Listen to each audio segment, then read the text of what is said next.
सेना हुई तो लूटपाट पड़ी, लूटपाट हुई तो आय हुई, आय के बाद अलाउद्दीन ने दिल्ली में सीरी दुर्ग बनवाया, ऐसा आया तो किला बनवाया, इसको कहा जाता है हजार सितूर महल, हजार सितूर महल इसको कहा जाता है भाई।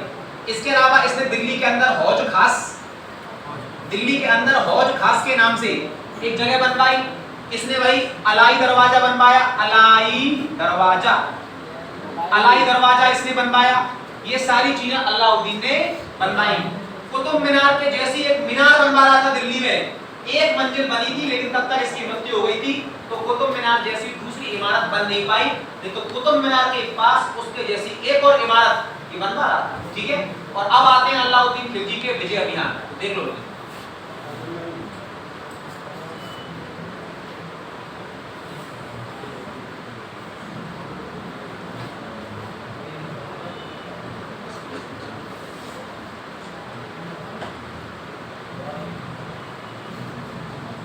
हाँ भाई, तो अलाउद्दीन खिलजी के विजय अभियान या नक्शे में आपको दिख जाएगा, मैं सामने आपके सामने विजय अभियान लिख देता हूँ, पूरा इंडिया कवर करेगा भाई, कोई नहीं टिक पाएगा अलाउद्दीन के आगे। और अलाउद्दीन ने जो सिकंदर-ए-शाही की उपाधि ली थी पूरी दुनिया का विजेता, सबसे पहला शिकार बना 1298 में गुजरात का राजा, और गुजरात के राजा का नाम था कर्णदेव बाघेला। और अलाउद्दीन जो था उसकी तरफ से सेना का नेतृत्व किया उसके छोटे भाई ने, उलुग खान ने, है ना, उलुग खान, ये अलाउद्दीन का भाई था, वैसे इसको मंगोलियन बताते हैं, पर उलुग खान ये अलाउद्दीन का भाई है। तो उलुग खान ने नेतृत्व किया, गुजरात को भयंकर रूप से लूटा गया, सोमनाथ का मंदिर तोड़ा गया, खजाना लूटा गया, और गुजरात के राजा कर्णदेव बाघेला की पत्नी कमलावती को गिरफ्तार कर लिया गया। आगे बात सामने, युद्ध में सबसे पहली नजर अलाउद्दीन की किस पर रहेगी? राजा की कोई ना कोई रिलेटिव लेडीज पर, उसकी माँ हो, पत्नी हो, बहन हो, मम्मी हो, कोई भी हो, ठीक है भाई। लेकिन कोई भी हो, ऐसे लोगों को ये भी ध्यान रखना चाहिए कि अगर वो दूसरे की फसल पर गलत नियत रखते हैं सर तो फसल उनके भी पास खुद की खराब हो जाएगी फसल। और फिर उन पर भी कोई नजर रख सकता है। आप देखते हैं बच ये भी नहीं पाएगा, जब ये डालता दूसरों पर गलती नजर तो इसकी पे भी डाली जाती। 1301 होते का कह रहा हूँ, अलाउद्दीन ने रणथंभौर पर हमला कर दिया। कहां पर हमला कर दिया? और रणथंभौर के राजा का क्या नाम है बालको? अमीर देव चौहान। और आक्रमण किया स्वयं अलाउद्दीन खिलजी ने। शॉर्टकट में लिख रहा हूं, एक लिख रहा होगा। Yes sir. हुआ क्या आप वो सुन लो। अलाउद्दीन बचपन से ही सुल्तान बनने के सपने देखता था और मेहनत भी बहुत करी, और इन्हीं चालों के चलते उसने अपने चाचा की लड़की यानी कि अपनी बहन से ही शादी भी करी। लेकिन वो अपने आप को प्रभावशाली बनाने के लिए एक एक साल, डेढ़ साल, दो साल युद्धों पर रहता था अलाउद्दीन। युद्धों पर भाई तो पत्नी इसकी दिल्ली में रहती है और ये रहता है आउट ऑफ। तो उस दरमियान प्रमुख मंगोल नेता, मंगोल लीडर, अरे वो ही 40,000 वाले,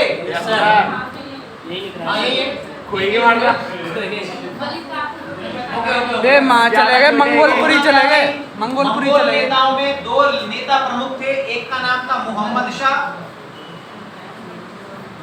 और एक का नाम था कैबू। क्या नाम था भाई? मोहम्मद शाह और कैबू। तो अलाउद्दीन की पत्नी जो थी उसकी फ्रेंडशिप इससे हुई। हेलो दोनों खास दोस्त थे। Hello friend. दूसरे दोस्त को पता लगा, खबर लगा ये क्या चल रहा है? मेरी करवा, ये कैसी दोस्ती है, तूने हमको बताया ही नहीं। मेरी करवा अब पता चल गया तो किसी ने क्लियर बोला दे, बट सीधी सीधी बात है, या तो बिजनेस में हिस्सेदारी बराबर की है ना तो सीधी सी बात है मैं अलाउद्दीन से बोलूं। अब अलाउद्दीन से बोलने का मतलब तो ये था कि खत्म, मार देगा इसको जान से भाई, दूसरे पॉइंट तो कोई सोच भी नहीं सकता, इसको मारेगा। अब इसने बोला कि भाई थोड़ा समय दे, मैंने बात कर लो। अब मोहम्मद शाह ने बात करी तो भाई से इसको पता लग गई है, और अब बताने का देख ला सिद्धार्थ ने आया था तो कोई दिक्कत नहीं भैया, एक से भले दो दोनों।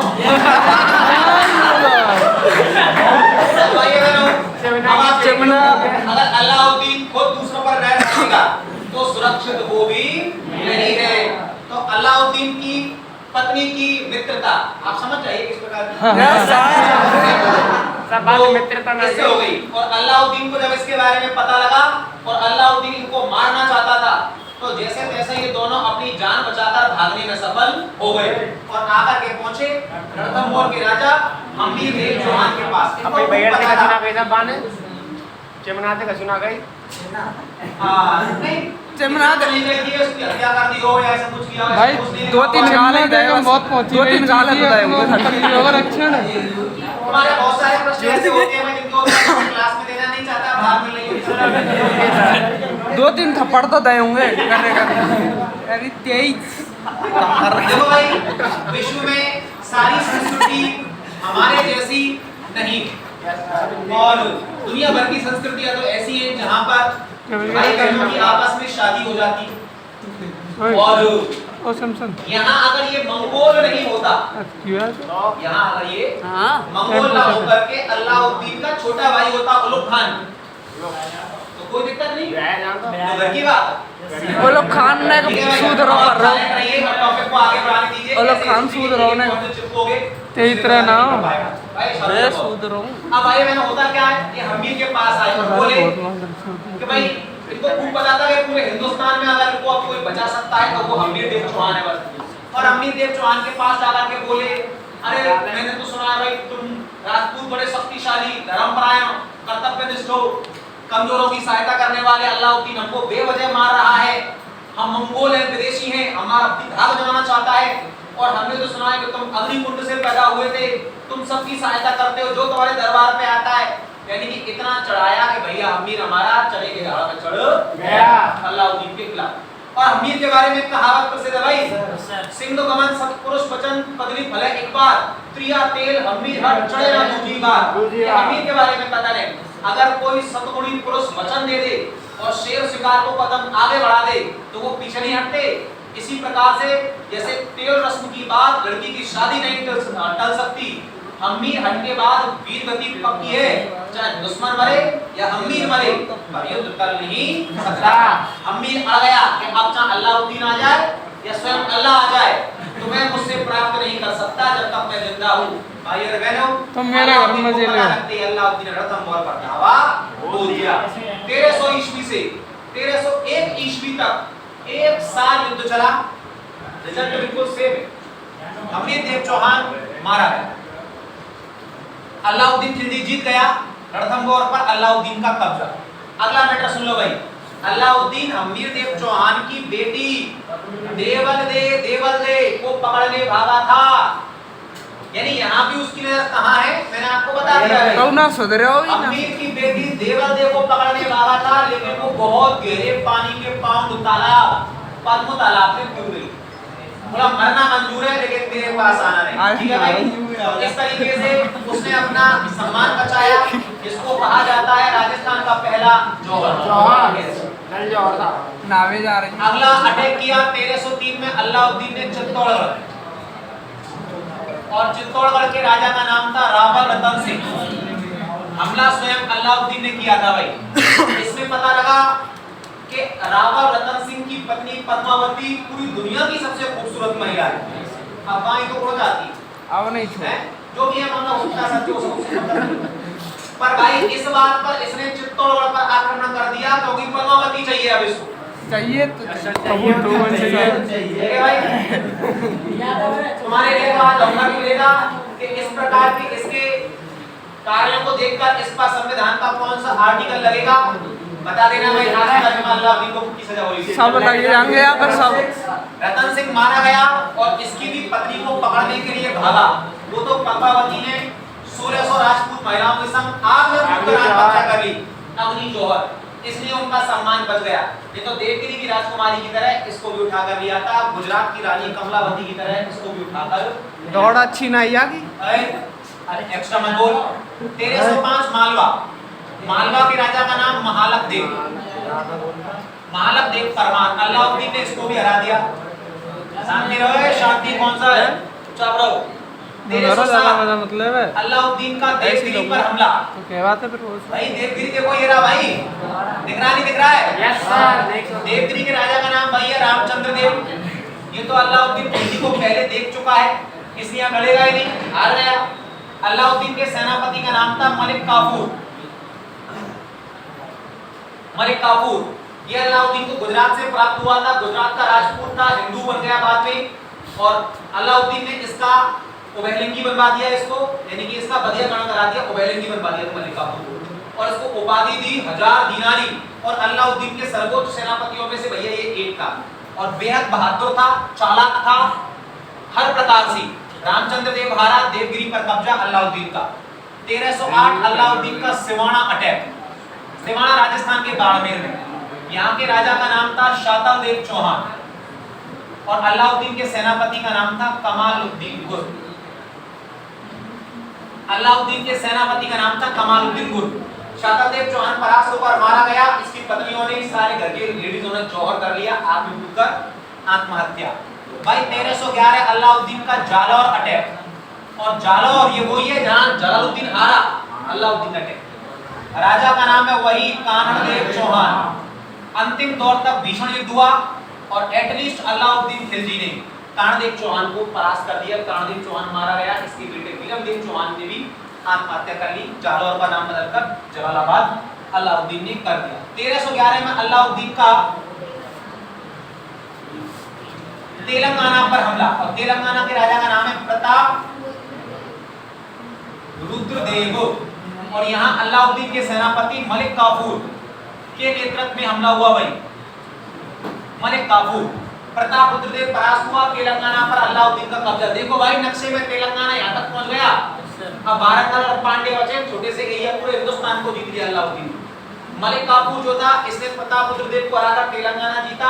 इससे जो खजाना प्राप्त किया, इसी खजाने में जो भयंकर बड़ा पिंक कलर का ट्रांसपेरेंट डायमंड जो मिला था, बेहद खूबसूरत, उसी का नाम अलाउद्दीन ने रखा था कोहिनूर।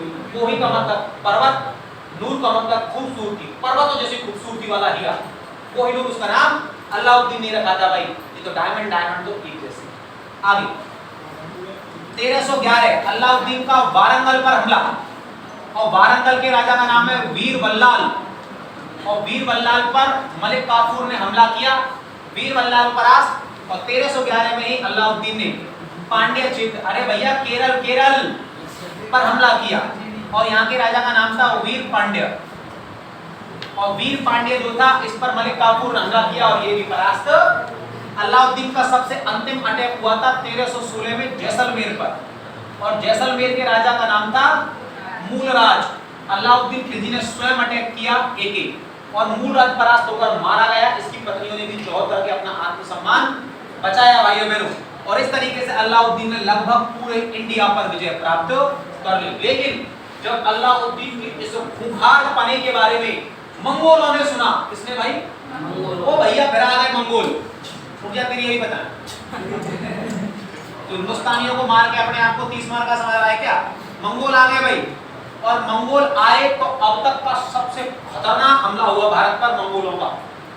इल्तुतमिश के समय से भी भयंकर, बलबन के समय से भी भयंकर, जलालुद्दीन के समय से भी भयंकर, या जब तक मंगोल हिस्ट्री में रहेंगे, जब मैं आपको बताऊंगा, सबसे बड़ा हमला, खतरनाक हमला अलाउद्दीन के समय पर ही मंगोलों का हुआ था भाई। और इतनी बड़ी सेना है तो किस काम आएगी? अलाउद्दीन ने पूरी सेना झोंक दी। अलाउद्दीन के सेनापति का नाम था जफर खान, मंगोलों से लड़ता हुआ मारा गया, और उसने मंगोलों को परास्त कर दिया। अलाउद्दीन के बेटे का नाम था खिजर खान, ये भी मंगोलों से लड़ते हुए मारा गया। एटलीस्ट अलाउद्दीन का सारे प्रमुख सेनापति और खुद के सारे बेटे सब मर गए। तो अब बचा है केवल अलाउद्दीन, और अलाउद्दीन का एक बेटा जिसका नाम है मुबारक शाह खिलजी। केवल यही बचे हुए हैं, बाकी सब मर चुके हैं भाई। होना क्या है? अलाउद्दीन के मन में ये विचार आया कि भाई आज नहीं तो कल तुम्हें सत्ता पे से हटना ही पड़ेगा, और पूरा हिंदुस्तान कब्जे में है, तो कम से कम अपना उत्तराधिकारी तो घोषित करो कि मेरे बाद सुल्तान कौन? तो कौन? अलाउद्दीन के बाद तो उसका बेटा ही बनेगा। लेकिन ये बेटा दिख रहा है नहीं, ये आधा बेटा आधा बेटी है भैया। अरे हाँ बिल्कुल, ये किन्नर था करण जौहर, ये करण जौहर है भैया, ठीक है। तो ये याद रखना ये नपुंसक था और ये है किन्नर था। महिलाओं का वेश धारण करके नाचना, वाद्य यंत्रों को बजाना, गीत गाना, मेकअप करके खूबसूरत दिखने की कोशिश, यही सब इसकी पहचान है भाई। तो सीधी सीधी सी बात है, इस सिस्टम के अपने बेटे को क्या बेटी बोले पता नहीं कहीं से, तो अलाउद्दीन दिल्ली का अगला सुल्तान तो इसको बनाएगा। तो क्लियर दिख रहा है भाई, अब तक दिल्ली का सुल्तान अलाउद्दीन, अब फिर उसका बेटा तो ये सारा सिस्टम तो भाई देखो चलने वाला है नहीं। अलाउद्दीन ने दिमाग पर जोर लगाया कि भाई परिवर्तन करना पड़ेगा। उसने बोला कि अगर मेरे बाद कोई योग्य व्यक्ति इस गद्दी पर बैठ सकता है तो अब वो केवल एक ही है, और उसका नाम है मलिक काफूर। क्या नाम है भैया? मलिक काफूर। मलिक काफूर ये ही है जो इस समय सत्ता संभाल सकता है। उत्तराधिकारी घोषित कर दिया मलिक काफूर। उत्तराधिकारी घोषित कर दिया भाई, मतलब अगला दिल्ली का सुल्तान। मलिक काफूर के मन में लालच आया कि भाई मैं और ये दोनों हम उम्र हैं, एक जैसी उम्र की। ये बुढ़ा हुए पीछे तक गद्दी छोड़ेगा, और जब ये बुढ़ा होकर के गद्दी मुझे देगा तब तो मैं भी बूढ़ा हो जाऊंगा। तो मैं क्या करूंगा दिल्ली के उस पद का, सुल्तान के पद का। तो ऐसा करता हूं, अभी खेल खत्म कर देता हूं अल्लाह। इसने एक शरबत में जहर दे दिया अलाउद्दीन को। अलाउद्दीन के पास ये पहले से सूचना थी कि ये गद्दारी करेगा, हालांकि अलाउद्दीन विश्वास नहीं कर पा रहा था, तो इसे अलाउद्दीन की दूसरी पत्नी कहा जाता था। सही सुनने में भाई, दूसरी पत्नी कहते थे अलाउद्दीन। एक तो चिमना है ये, एक दूसरा ये भी अलाउद्दीन की पत्नी की तरह रहता था उसके संग में। इतिहास में क्लियर लिखा हुआ है, तो मेरे कोई सब प्रश्न नहीं। होना क्या है कि मलिक काफूर ने इसको शरबत में जहर दिया। अलाउद्दीन को बात पहले से ही पता थी, जहर का असर दिया, वो समझ गया क्या हुआ मेरे साथ, मलिक काफूर की हत्या करवा दी। अलाउद्दीन का उपचार शुरू हुआ, लेकिन जहर की मात्रा और प्रकार इतना ज्यादा खतरनाक और ज्यादा था कि अलाउद्दीन को भी बचाया नहीं जा सका, और 1316 में अलाउद्दीन की मृत्यु हो गई। दिल्ली के कुतुब मीनार परिसर में सबसे आगे अलाउद्दीन की कब्र है, जो पत्थरों से, खंडों से, फुटों से बनी हुई है। सामान्य सी भाई, पूरे हिंदुस्तान की दौलत को लूटने वाला पत्थरों के नीचे दबा पड़ा। ठीक है, तो इंसान को कुकृत्य करते समय, अत्याचार करते समय, दुष्कार्य करते समय याद रखना चाहिए कि न्याय उसका भी होगा। और आज जाने वाले आने वाले सब अलाउद्दीन की कब्र पर एक आध लात मार कर तो आती है कि साले तूने हमारे हिंदुस्तान को बर्बाद करने की कोशिश करी थी, लेकिन तेरे 1000 पुश्तें पहले मर गई, आगे 1000 मर जाएंगी, लेकिन हिंदुस्तान तुम्हारे कब्जे में कभी नहीं आएगा। भाई और बहनों, अब कोई विकल्प था नहीं। अलाउद्दीन मर गया, मलिक काफूर मर गया, जफर खान मर गया, खिज्र खान मर गया, अरे कोई है ही नहीं सत्ता संभालने वाला। मजबूरी में बना दिया गया सुल्तान किसको? और भैया लॉटरी लग गई, दिल्ली का सुल्तान बन गया भैया, लॉटरी लग गई। पहले तक इसने सोचा नहीं था कि मेरे लिए भी ऐसा समय आ सकता है, लेकिन भैया दिल्ली का सुल्तान बन गया तो अब तो बन ही गया, इसमें कर क्या सकते हैं। तो भैया इसका बता दिया गया कि भाई कल तेरा राज्याभिषेक है और तुझे अब दिल्ली का सुल्तान बनना है, यही नियम है। तो ठीक है भैया, नियम है तो बन जाएंगे। तो भैया बढ़िया सा साड़ी पहन के, सरारा पहन कर, मुसलमान था, साड़ी तो नहीं पहनेगा, सरारा सलवार कुर्ती के जैसा एक होता है वस्त्र सरारा, और पहन करके आराम से मेकअप सेकअप मार करके, दुपट्टा वगैरह लगा करके, और आ गया भाई। अब उलेमा वर्ग ने इसका विरोध किया कि भाई ये क्या प्रारूप है। सर ने बोला भाई अलाउद्दीन का बेटा है, तू इतना ही मान ले बस, और चुपचाप खड़ा रहे। कहीं ये भी उसके जैसी खोपड़ी वाला निकला तो तेरी खोपड़ी उड़ा देगा। तो पहले राज्याभिषेक हो जाते, धीरे धीरे हम इसको ट्रैक पे ले आएंगे। तो भैया इसका राज्याभिषेक हो गया, दिल्ली गद्दी पर बैठ गया, और गद्दी पर बैठते ही पहला इसने आदेश, जैसे अलाउद्दीन ने पहला आदेश बाजार नियंत्रण व्यवस्था, सेना भर्ती, ऐसे ऐसे नियम बनाए, और गद्दी पर बैठते इसने गुजरात शुरू करो हिंदुस्तान से, देश विदेश से नाचने वाली महिलाएं मंगाओ भाई, और धुआंधार नृत्य करने, कोई दिक्कत नहीं भाई। पूरी दिल्ली को दिखाओ। दिल्ली का सुल्तान कह रहा तो टाल थोड़ी सकते हैं भाई। भैया सुबह से लेकर रात तक दिल्ली के दरबार में मुजरा चले, वहाँ दिल्ली के उलेमा भी बैठे, मुस्लिम धर्मगुरु भी बैठे, और वो कह रहे हैं सब मजे ले रहे हैं, हमारे इस्लाम की खिलाफत हो रही है। तो समझाया इसको, देख भाई तुझे नियम कायदे और कानून से चलना पड़ेगा, दिल्ली की गद्दी पर बैठना है तो, और याद रख, सबसे पहले तो तुझे सऊदी अरब के खलीफा से, धर्मगुरु से, मुसलमानों के सबसे बड़े सुल्तान पद की सहमति लेनी पड़ेगी। अब ये उस समय पर उलेमा समझा रहा था जब मुजरा चल रहा था। ये बोल रहा है यार बार बार उलेमा डिस्टर्ब कर रहा है। बोला ना मुस्लिम धर्मगुरु, बोला थे ऐसा है ज्यादा फालतू मत बोल, ये खलीफा खलीफा मत चिल्ला, आज के बाद मैं खुद ही खलीफा हूँ और मैंने खुद से इजाजत ले ली है और अल्लाह भी मेरे संग है, तू मुल्ला हट और तुम नाचो।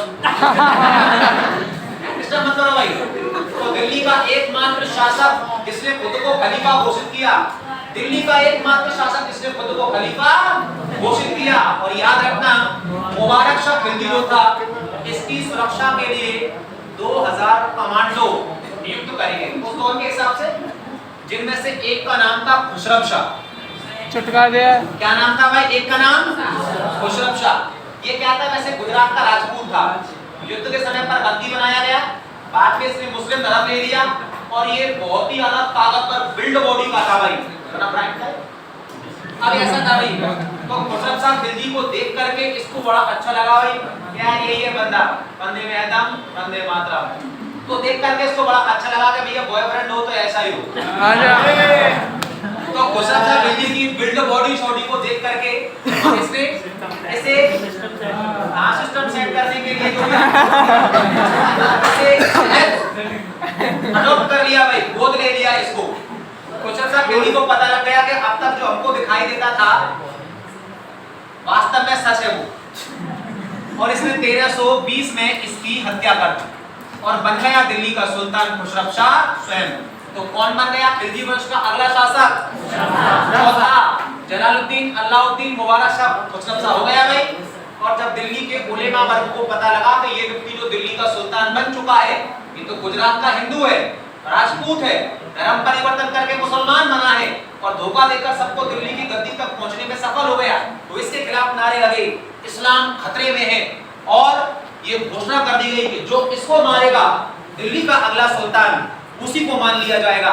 और दिल्ली में ये तो पावरफुल है बहुत, इसके सामने टिकना तो पॉसिबल नहीं है, लेकिन एक मिनिस्टर था जिसका नाम था गाजी मलिक।